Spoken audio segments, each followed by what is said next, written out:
ஆலயா cotton வேட்டிகள் ஷர்ட்டுகள் wedding celebration.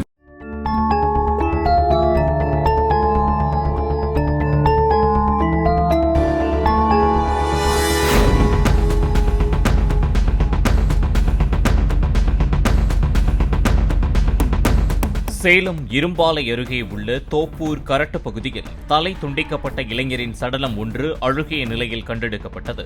சடலத்தை மீட்ட இரும்பாலை போலீசார் உடற்கூறாய்விற்கு சேலம் அரசு தலைமை மருத்துவமனைக்கு அனுப்பி வைத்தனர். சில தினங்களுக்கு முன்பு அந்த இளைஞர் தலை துண்டித்து கொல்லப்பட்டிருக்கலாம் என்று கருதும் போலீசார் இளைஞரின் தலை புதர் பகுதியில் வீசப்பட்டுள்ளதா என்று தேடி வருகின்றனர். கொல்லப்பட்ட அந்த இளைஞர் யார் என்றும் அந்த இளைஞரை கடத்தி வந்து தலை துண்டித்து கொலை செய்த கும்பல் குறித்து போலீசார் விசாரித்து வருகின்றனர்.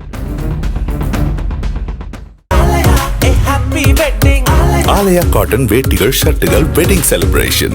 பிளே ஸ்டோர் மற்றும் ஆப் ஸ்டோரில் இருந்து பாலிமர் செயலியை QR கோடு மூலம் பதிவிறக்கம் செய்யுங்கள். செய்திகளை உடனுக்குடன் பெறுங்கள்.